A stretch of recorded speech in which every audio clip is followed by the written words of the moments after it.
everybody, welcome back to Hustle and Tiny. This is Kate with you once again. This week's episode of Getting Your Money Right and Chill. This week we're going to be talking about giving and how it affects your financial goals. But before we begin, if you haven't already, please click on subscribe and hit the notification bell so that you know when we upload a video, okay? Cool, let's get started. You know what, guys, this video was actually scheduled for a much later date, but with everything going on right now, I think so many of you are under a lot of financial pressure from your friends and families to help out. And I think this is a perfect time to talk about how best you can help and give your money without losing track of your own financial goals, okay? Okay, so I have a couple of tips for you. If you have a pen and a paper, you can write it down. If you can memorize, perfect. You know what, guys? You have financial goals. Your friends have financial goals. The people that you love have financial goals. Your family have financial goals. For them, it could be doing their hair or buying a car, or it could be literally anything. And you have your own goals. Maybe you want to buy a home. Maybe you also want to buy a car. And this comes in conflict when the burden is placed on you to be the one to provide or supply your help when they need. Giving is one of the fastest ways to fall short of your financial goals, because this is something that comes from the heart. And as human beings, our emotions affect so many things we do, including how we spend our money.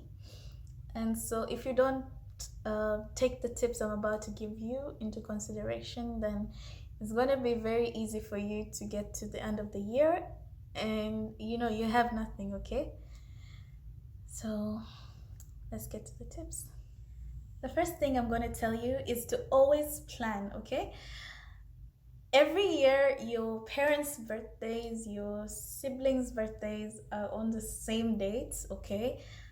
Every year, maybe in advance that someone is getting married. Every year, you should have a plan for how much you're willing to spend for, let's say, office birthdays, family birthdays, your friends' weddings, and all these other things that are part of our social life, a social construct, so that you're not caught off guard and you end up overspending because you feel the need to please other people, okay? So if you have a monthly plan at the beginning of the year, you say, this year or each of these months, I'm going to give to charity this much, I'm going to give to office birthdays this much, I'm going to give to my family for their support this much. You're going to be in a much better off position than somebody who doesn't plan and is sidetracked every time someone stops them and asks them for money, okay? I hope that makes sense. The second thing is, have you guys ever been caught in a situation where a random stranger is asking you for money, and the how do I say, the request just sounds so weird or so offhanded, and well, it doesn't make sense to you. It doesn't have to be a stranger. It could be your family too. It could be anybody, okay? Well, the request doesn't have to be weird, but also sometimes you're just not in a position to give, okay?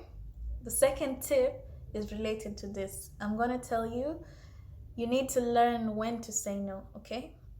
You cannot please everybody, even if you sold ice cream, because there are people with the, throat conditions or the flu.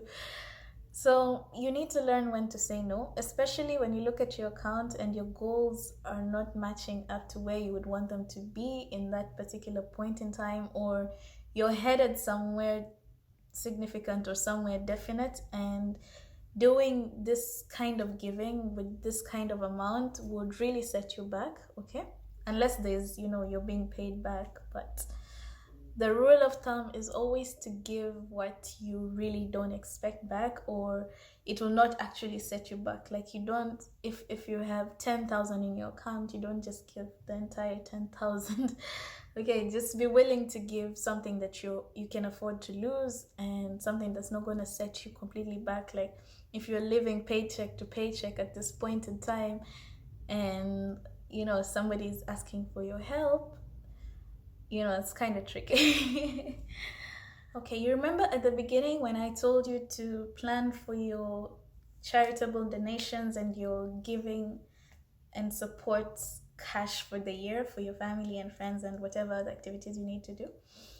The last thing I'm going to tell you is to prioritize, okay? So sometimes there are emergencies, I understand that. And also there are requests you really can't turn down. But I would advise you to look into these requests and know which ones should come first, okay? So my advice to you would be probably medical emergencies at this time, especially. That would be the most important, at least for me. And the next thing would be a business venture. So, say your friend or your family member is trying to get into business and they need your help, your financial support. You are in a position to help them if you want to. I would put this as number 2 in the priorities. Like, it's something legit, it's something that you can work on. And I would advise you in this instance to not just hand out cash, okay? Invest in their business. Like, I mean, be an active investor. Sign a contract, by the way, sign a repayment contract. Have it witnessed by a lawyer.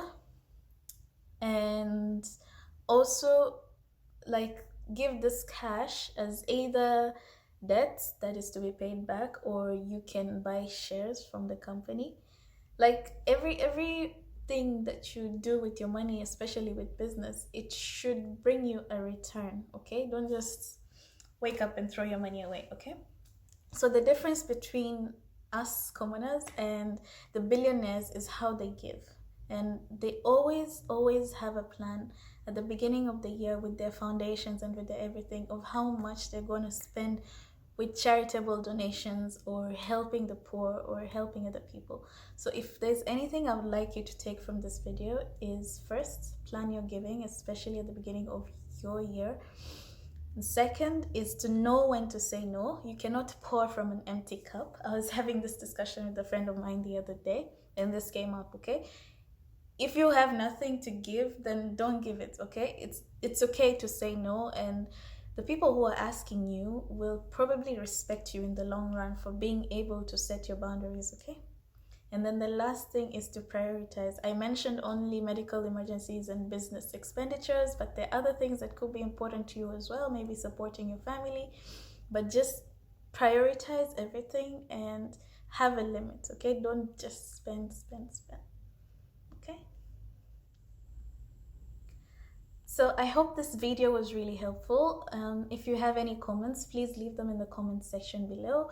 Please like the video. Please share it for anybody who might need it, especially those of you who have friends and family that just like to give without any full stop. This could be really useful for them, and see you next week.